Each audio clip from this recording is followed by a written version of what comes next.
Cristo sufrió y murió para absolver la ira de Dios. La justicia de Dios demanda que todo pecado sea castigado, porque Dios es amor, pero también es justo. Si Dios no fuera justo, no demandaría el castigo por causa del pecado. Las Sagradas Escrituras declaran que su Hijo Jesucristo sufrió ese castigo.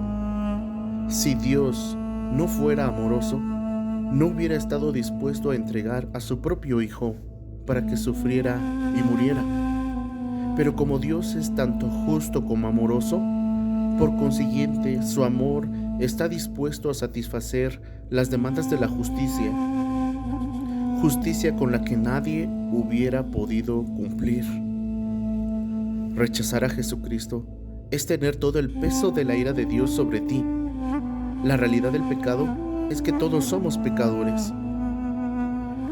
En Deuteronomio capítulo 6, versículo 5, hay una ley de Dios que demanda amarlo solamente a Él. Dice: y amarás a Jehová tu Dios de todo tu corazón y de toda tu alma y con todas tus fuerzas.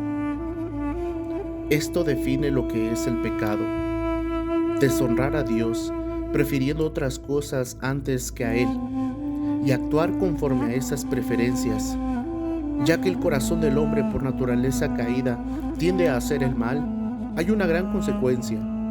La Biblia dice en Romanos 3:23 que por cuanto todos pecaron y están destituidos de la gloria de Dios, por lo tanto estamos destituidos, alejados, muertos por nuestro pecado.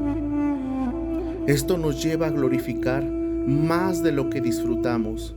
La realidad es que no glorificamos con nuestro pecado a Dios. La gravedad de nuestros pecados.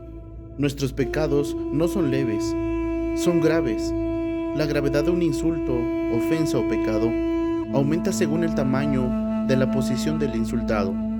Nuestros pecados llegan a ser graves no por la clase o tamaño de pecado que hayamos hecho. Como ejemplo, es que uno podría comparar sus pecados con los demás y siempre encontraremos uno peor o mejor que nosotros. Nuestros pecados son graves porque son contra Dios. Dios aborrece el pecado. El salmista describe el odio que Dios tiene por el pecado de esta manera: porque tú no eres un Dios que se complace en la maldad. El malo no habitará junto a ti. Salmo 5:4. Dios odia el pecado porque Él es santo. La santidad es su atributo más sublime. Su santidad satura completamente su ser.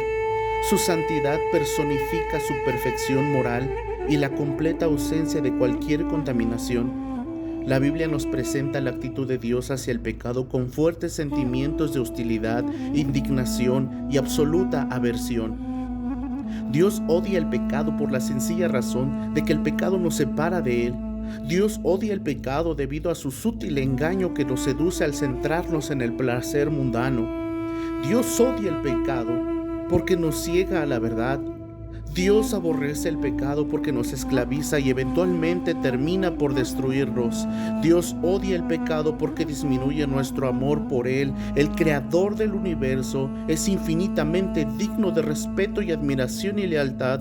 Por consiguiente, dejar de amarlo y amar otras cosas no es algo ligero, es traición. Esto deshonra a Dios. En la justicia de Dios hay ira por el pecado. Dios en su justicia no pasa por alto nuestros pecados. Su sentir es una ira santa contra ellos y asimismo determina que sean castigados. Y lo ha dejado esto bien claro a través de las Escrituras. Encontramos en Romanos 6:23 diciendo: porque la paga del pecado es muerte. En Ezequiel 18:4, he aquí que todas las almas son mías, el alma que pecare, esa morirá. Gálatas 3:10, porque todos los que dependen de las obras de la ley están bajo maldición, pues escrito está: maldito todo aquel que no permaneciere en todas las cosas escritas en el libro de la ley para hacerlas. Si practicas la ley obedeciéndola para vivir mejor, haces bien. Pero si pretendes ir al cielo por esas leyes, estás equivocado, porque no eres perfecto. y al fallar en alguna de ellas te hace maldito y culpable por todas.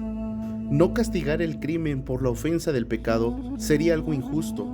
Si un juez no sentencia un castigo sobre un criminal culpable, sería un juez corrupto, habría corrupción en el tribunal.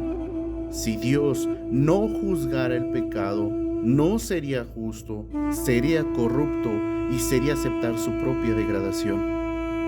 Dios es justo, pero también es amor, y por su amor envía a su propio Hijo para absorber su ira y llevar sobre sí mismo la maldición por todos los que confían en Él. En Gálatas 3:13 cita que Cristo nos redimió de la maldición de la ley, hecho por nosotros maldición.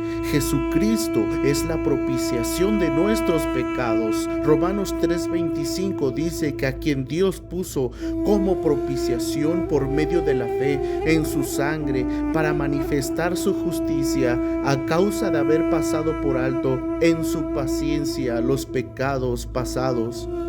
Propiciación es la eliminación de la ira de Dios mediante la provisión de un sustituto. Este sustituto es dado por Dios mismo. Aquel sustituto es Jesucristo, el que eliminó y también absorbió la ira de Dios sobre sí mismo. El sustituto Jesucristo no solo cancela la ira, la absorbe y la traslada de nosotros a sí mismo. La ira de Dios es justa y fue aplicada sobre Cristo en vez de nosotros. El sufrimiento del castigo fue aplicado sobre Cristo en vez que a ti. El látigo del castigo fue aplicado sobre Cristo en vez de tu cuerpo.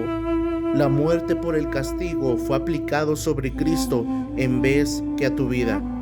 Nunca nos asombraremos de que Dios nos ama hasta que nos demos cuenta de la seriedad de nuestro pecado y la justicia de su ira contra nosotros. Pero cuando por gracia de Dios despertamos a nuestra indignidad, entonces podremos mirar al sufrimiento y a la muerte de Cristo y decir que en esto consiste el amor de Dios, no en que nosotros hayamos amado a Dios, sino que Él nos amó a nosotros y envió a su Hijo en propiciación por nuestros pecados. Dios castiga el pecado porque es justo y no porque deje de amar. Su amor fue demostrado en la cruz del Calvario, porque de tal manera amó Dios al mundo que ha dado a su Hijo unigénito, para que todo aquel que en Él cree no se pierda, mas tenga vida eterna. Su castigo será mostrado en su ira, condenando a todo pecador que rechaza a Jesucristo. El que cree en el Hijo tiene la vida eterna, pero el que rehúsa creer en el Hijo no verá la vida, sino que la ira de Dios estará sobre él.